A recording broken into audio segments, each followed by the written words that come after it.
ভালোবাসা না হোক আর না হোক, তোর চাকরিটা মনে করে হয়ে যাচ্ছে। ওরে আল্লাহ, কি সংবাদ দিলি! আমার তো খুশিতে নাচতে ইচ্ছে করতেছে। আপনার বাসা কিন্তু খালি করে দিছি। তোর বোর এত ইগো, ফ্ল্যাটে উঠলোই না।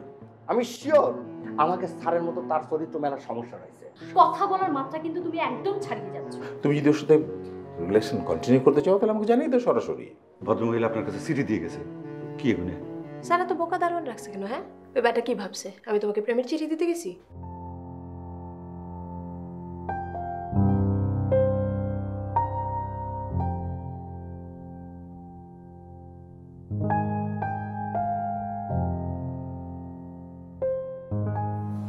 এই আব্বু কিছু বললো? বলছে। কি বলছে? কত কথাই বললো, ভালো হাসপাতালে নিয়ে গিয়ে ভর্তি করতে। আনোয়ারুল সাহেব আর তার স্ত্রী তো হাতে টাকা নিয়ে বসে আছে মাকে বিদেশে পাঠানোর জন্য। সেটা হইলে তো ভালোই হইতো, কিন্তু আম্মা তো কোনোভাবে মানবে না। তোর সাথে তো আনোয়ারুল সাহেবের স্ত্রী কথা বলতে চায়, বাসায় যেতে বলেছে। যাবি? না না, যাওয়ার কোনো দরকার নেই। আম্মা জানতে পারলে খুব কষ্ট পাবে। আর আমার সাথে কিসের কথা? আমার সাথে যা কথাটা তোকে বলে দিলেই তো পারে।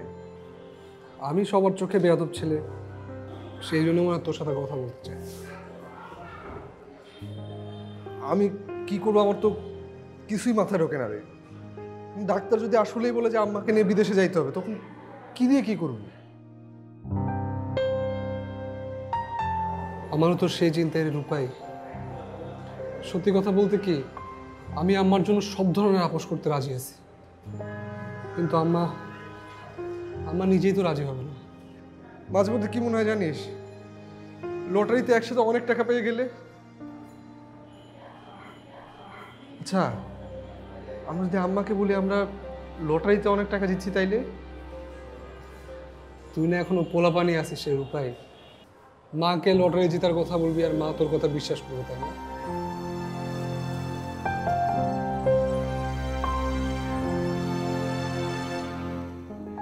আমি আর কি করবো ভাই, আমার তো আর কিছু মাথায় আসে না।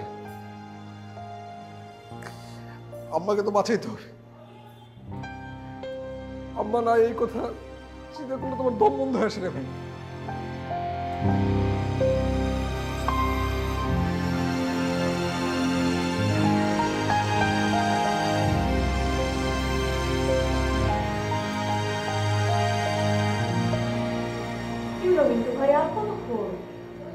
বললাম না, ছটফটানির একটু কুমান, বসেন, ধৈর্য ধরে বসে চাটা খান।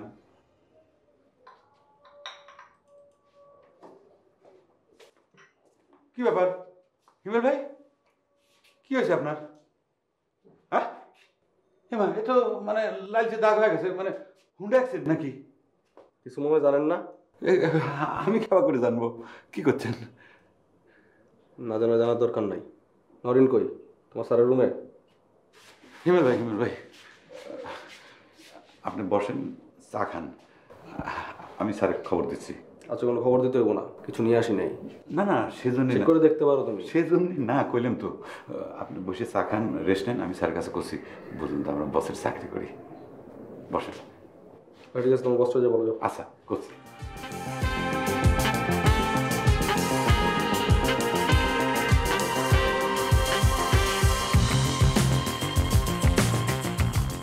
এটাকে তোমার বসের নতুন চিড়িয়া নাকি? কি করছেন হিমেল ভাই? সিরিয়া মানে কি? চাকরির জন্য স্যারের কাছে ইন্টারভিউ দিয়ে বেড়াইছে। বুঝি সব সুন্দরী মেয়ে তোমাদের এই অফিসে চাকরির ইন্টারভিউ দিতে আসে, তাই না? ম্যাডাম, পরিস্থিতি তো বুঝতেই পারতেছেন। আপনি এখন চলে যান, স্যারের সাথে কথা কয়ে কি নিউজ হয় সেটা আমি আপনাকে পরে জানাবো না, ঠিক আছে? আর হিমেল ভাই চা খান। তুই বসে দুধ দিয়ে কফি দাও। হ্যাঁ, দুধ কফি। আপনি বসেন, আমি তার সাথে কথা বলছি।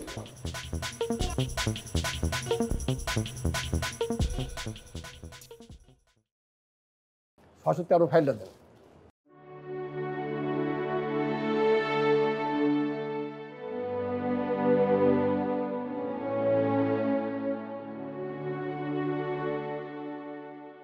তোমাদের গার্জেন কেউ নাই?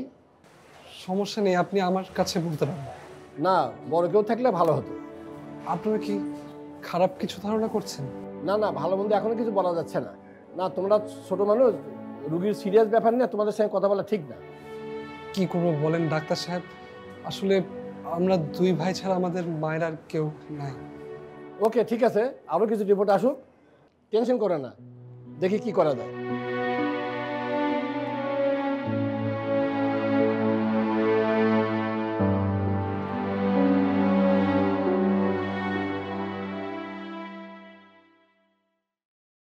রাস্তাঘাটে এমন পাকনামি করলে হয়? গণপিটুনি তো মারাও যেতে পারতে। সেটা হলে তো আপনার জন্য সবচেয়ে ভালো খবর হতো, তাই না? পিটুনি তো ভালোই গেছে মনে হচ্ছে। আচ্ছা, একটা কাজ করো, আমি লোক দিয়ে দিচ্ছি, তুমি সামনে ক্লিনিকে গিয়ে দেখাও বড় কিছু হয়েছে কিনা। অনেক ধন্যবাদ, আপনি আমার অনেক উপকার করছেন। এখন দয়া করে বলেন নরিন কই? আরে নরিন কোথায় সেটা আমি জানবো কি করে? হ্যাঁ, আমি কিন্তু জানি নরিন আপনার এখানে আসছিল। হ্যাঁ এসেছিল, আবার সে চলেও গেছে। তার কাছ থেকে তো তোমার গণপিটুনির সংবাদটা শুনলাম। আনারুল সাহেব, আপনি আমার সাথে গেম খেলেন না। আমি শেষবারের মতো আপনাকে অনুরোধ করে বলতেছি, নরিনের জীবন থেকে সরে দাঁড়ান। সরে যাওয়ার প্রশ্ন আসছে কেন? তোমার কি ধারণা নরেন ছাড়া আমার জীবনে আর কেউ নেই? হ্যাঁ, ও ছাড়া আমি দেবদাস হয়ে যাব? তাহলে আপনার কাছে সে কেন আসে? আপনি নিষেধ করেন না কি জন্য? আমার কাছে তো তুমি আসছো, নিষেধ করার পরেও তুমি আসছো। মনে করো নরুনের ব্যাপারটাও তাই। আপনি আমার সাথে রাজনীতি খেলবেন না, জিনিসটা কিন্তু কারোর জন্যই ভালো হবে না। এই সাবধান, এইরকম ভাষা ব্যবহার করে আমার সঙ্গে কথা বলবেন, আমি কিন্তু একদম পছন্দ করি না। আমি তোমাকে একটা সাফ সাফ কথা জানিয়ে দিই, তুমি যদি চাও, নরিন যদি সম্মতি থাকে, তাহলে তোমরা বিয়ে করে ফেলো, আমি সমস্ত ব্যবস্থা করে দেবো। কিন্তু জোরাজোরি করে নরিনের পেছনে তোমার ছোটা কথা ঠিক হচ্ছে না। ঠিক আছে, আপনি নরিনের রাজি করান, আমি তাকে বিয়ে করবো। দাবিটা একটু বেশি হয়ে গেল না? তোমার কি মনে হয় ঘটক আমি বিয়ে দিয়ে পাঠাই? প্লিজ হেমিনি, আমাকে এরকম বিরক্ত করতে তুমি আসবে না। তোমাদের বিষয়ে আমার বিন্দু মাত্র আগ্রহ নেই।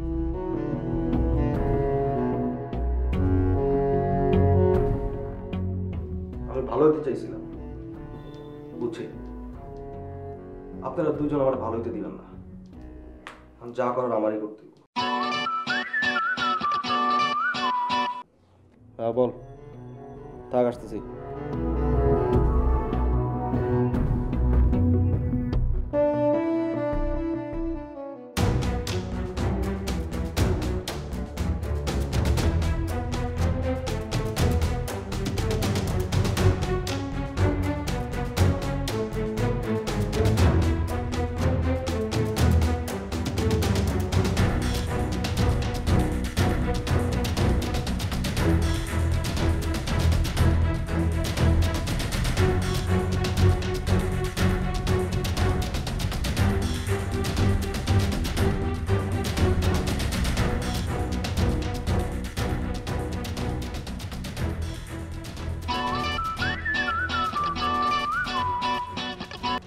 হ্যাঁ বল, আসি তো।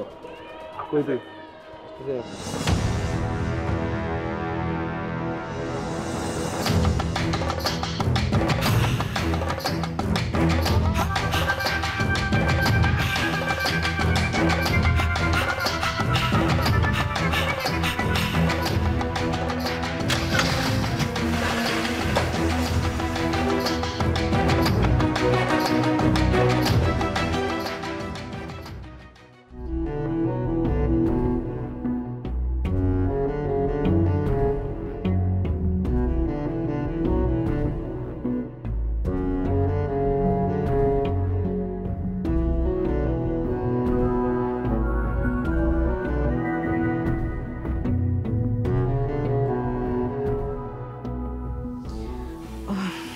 অনেক রাত হয়েছে শোনাই, এখন বাড়ি যাও।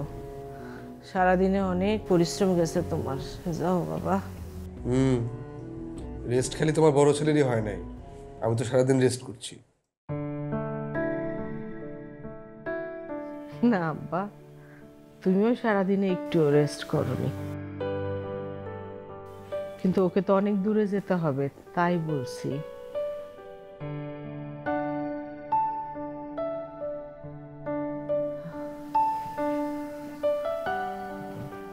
আমি না তোমার সাথে থাকি না। এখন যাও বাবা, সকালে এসো। সমস্যা নাই মা, আমার কোনো কষ্ট হবে না, আমি থাকি। রূপায়ের যদি কষ্ট না হয়, ও কষ্ট করতেছে, আমিও কষ্ট করি। সবাই মিলে একসাথে কেন কষ্ট করতে হবে আব্বা? এখন যাও। আচ্ছা ঠিক আছে, শোনো, তোমার যদি থাকতে মন চাই থাকো, কিছুক্ষণ থেকে তারপর তুমি যেও। হ্যাঁ, থাকো। তোমার এখানে থাকতে অনেক কষ্ট হচ্ছে, তাই না মা? ধুর, পাগল ছেলে। আমার পাগল ছেলে কি বলে রে? হাসপাতালে কেউ কি আরাম করতে আসে? সবাই বলছে যে তোমাদের মাকে একটা ভালো হাসপাতালে নাও, সেই জন্যই শোনা এই কথাটা বললো। আমি এখানে ভালো আছি বাবা, শুধু দোয়া করো যেন বেশি দিন হাসপাতালে থাকতে না হয়।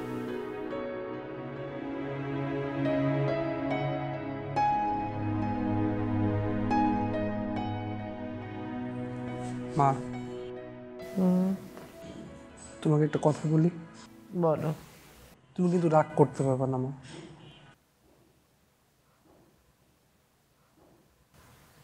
বইলো না আব্বা, বইলো না। এর উপরে ধর।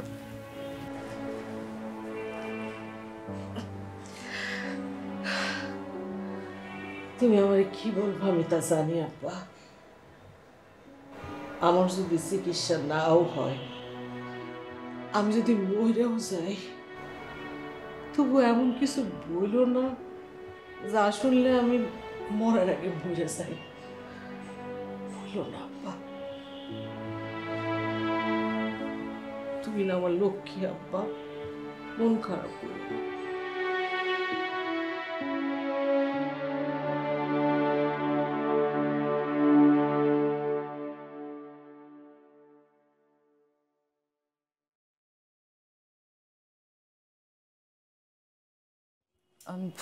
হাসপাতালের কোনো খোঁজ খবর নিতে পেরেছো? না। খোঁজ খবর নেওয়াটা একটু দরকার ছিল না? ছেলে দুটো কি করছে না করছে মাথার উপর কোনো গার্জিয়ান নেই, এটা কি ঠিক হচ্ছে আনার? ঠিক না হলে আমার কিচ্ছু করার নেই। আমার যা করার যা বলার আমি বলেছি। কেউ কেউ আমার কথা গ্রাহ্য করে? খবর না দায়িত্ব শুধু আমার, খবর দেওয়ার দায়িত্ব কারো নেই? তুমি জানো না সোনার সঙ্গে কথা বলা যায় না, একটা বাজে আচরণ করে। আচ্ছা যাই হোক, তোমার অফিসে তো অনেক মানুষ আছে, কাউকে দিয়ে একটু খোঁজটা নিয়ে নিলেই পারতে। আহা ভাই, তোমার সাথে তো ইদানিং দেখি যে সোনাই ভালোই কথাবার্তা বলে। তুমি ওর কাছ থেকে খবর নিয়ে যদি আমার কিছু করণীয় থাকে আমি করবো। ব্যাস। শুনলাম অফিসে নাকি নতুন প্রাইভেট সেক্রেটারি নিয়োগ দিচ্ছ, ব্যাপারটা কি ঠিক হচ্ছে? তোমাকে কিন্তু আমি নিষেধ করেছি গোয়েন্দাগিরি না করতে। গোয়েন্দাগিরি করছি না, আমি খালি তোমাকে সতর্ক করছি। নওরিন যদি জানতে পারে যে তুমি সুন্দরী প্রাইভেট সেক্রেটারি অ্যাপয়েন্ট করছো, তাহলে নতুন করে কোনো ঝামেলা হবে না তো? আমারটা আমাকে বুঝতে দাও, তোমাকে না গোয়েন্দাগিরি করতে হবে না। তুমি অনেক বেশি ইন্টারফেয়ার করছো আমার অফিসের ব্যাপারে।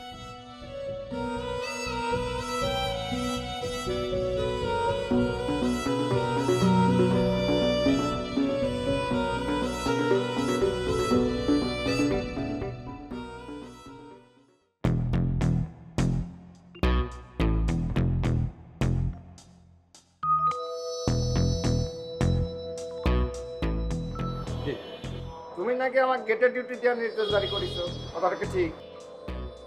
কথা ঠিক, কিন্তু নির্দেশটা আমি দেই নাই, নির্দেশ জারি করেছে স্যার। অসম্ভব, এই কথা আমি কোনোদিনই বিশ্বাস করি না। স্যার ইরাম অর্ডার কোনোদিনই দিবার পারে না। আমি হলাম এই বাড়ির কেয়ারটেকার, স্যার আমাকে হঠাৎ করে ডিমোশন দিয়ে দিবি, তাই না? দিবের পারে কি পারে না সেটা আমার কাছে কয়তো কোনো লাভ নেই। তোমার কোনো সন্দেহ থাকলে এবার তুমি স্যারের কাছে জিজ্ঞেস করো। আচ্ছা, নিজে তুমি কি ভাবা শুরু করেছো কত মিন্টু ড্রাইভার? আমি ড্রাইভার, নিজেকে ড্রাইভারই ভাবি। কিন্তু কাজকর্ম দেখে তো সেটা মনে হচ্ছে না।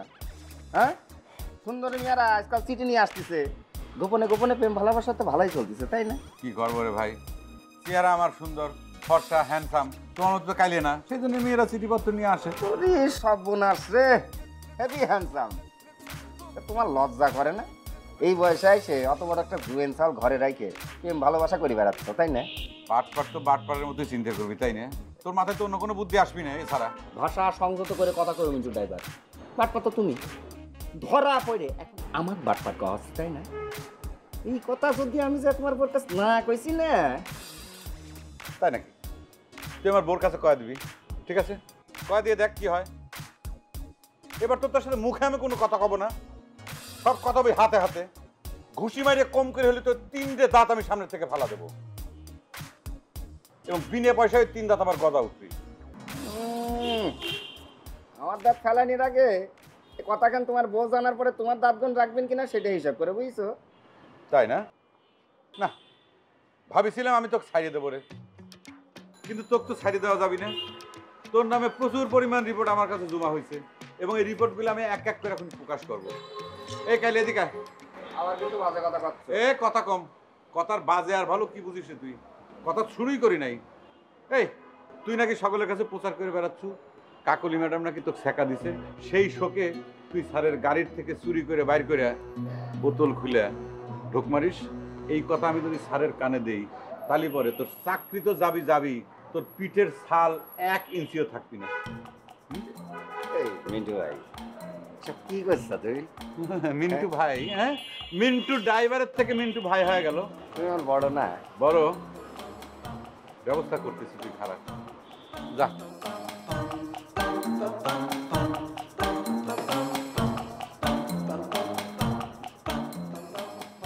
কিলো খারাপ থাকলে কিন্তু যাচ্ছি। তোমাকে একটা কথা বলি। বলো। তুমি কিন্তু রাগ করতে পারবে না মা। বইলো না আব্বা, বইলো না। তুমি আমার কি বলবো আমি তা জানি আব্বা। আমার যদি চিকিৎসা নাও হয়, আমি যদি মরেও যাই, তবু এমন কিছু বইলো না যা শুনলে আমি মরার আগে বুঝে যাই। খারাপ লাগছে? রূপাই রূপাই তো না? হ্যাঁ রূপাই, একদম ঠিক আছে। কোনো সমস্যা? সমস্যা তো পুরাটাই।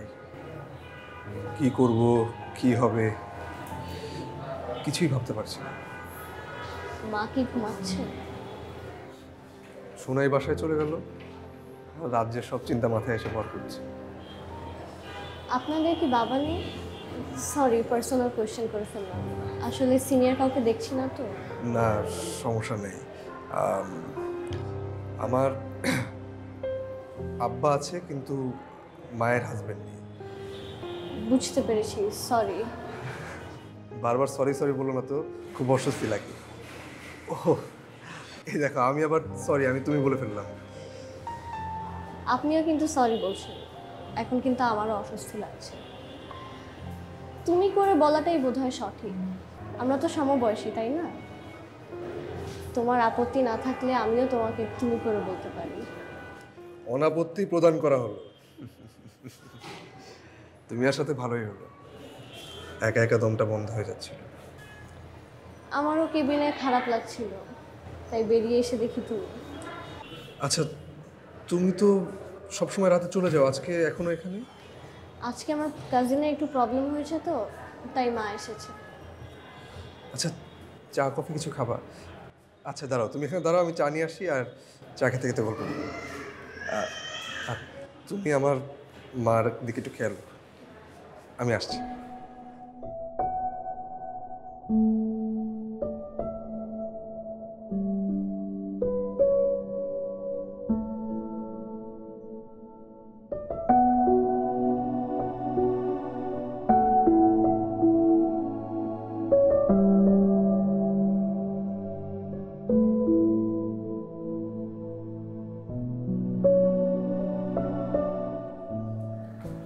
শোনাই, কখন এসেছো? কিছুক্ষণ আগে। তোমাদের মা কেমন আছে? ডাক্তার কিছু বলেছে?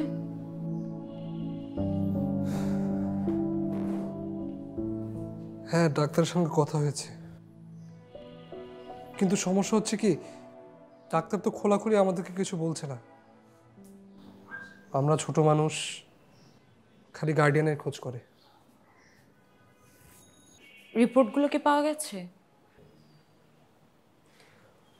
অনেকগুলো রিপোর্ট দিয়েছে, কিন্তু কোনোটাই খুব বেশি ভালো না। আমার মনে হয় সময় নষ্ট না করে ওনাকে বিদেশে নেওয়ার ব্যবস্থা করো। বিদেশে না তো দূরের কথা, এখন আমার মা কোনো ভালো হাসপাতালেও যেতে রাজি না। মা সব বুঝতে পেরেছে। কোনোভাবে কি কিছু করা যায় না?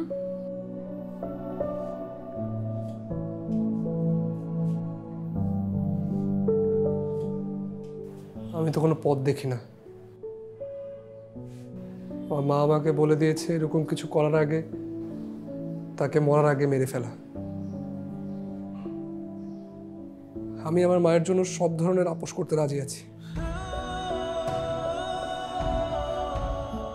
কিন্তু আমার মাকে ছাড়া আমি একটা মুহূর্ত কল্পনা করতে পারি না। কারণ আমার মা ছাড়া আমার দুনিয়াতে আর কেউ নেই।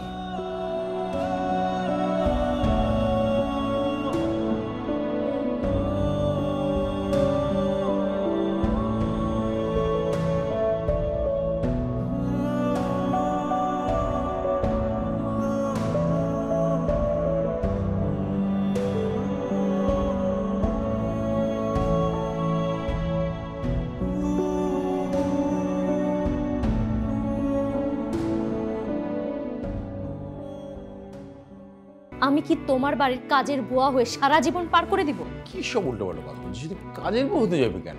তুমি হলো ড্রাইভার, তোমার কাম হলো গাড়ি। এটা তুমি কোন ধরনের কথা কইলে? আচ্ছা, সেদিন তুমি সোনাইকে ওই কথাটা না বললে হতো না? কিন্তু মনে অনেক কষ্ট পেয়েছে। আর ও সব জানার পরে এরকম প্রস্তাব নিয়ে আসে কেন? এই তোমার ভাই তো দেখি পাক্কা বিয়াদব তোমার মতোই। এই নিয়ে মুখ সামাল করে কথা কবেন। আমি তো কোনোদিন আমার দায়িত্ব পালন করতে অস্বীকার করিনি, তারপরেও তোমরা আমাকে কেন আসামির কাঠগড়ায় দাঁড় করাচ্ছ?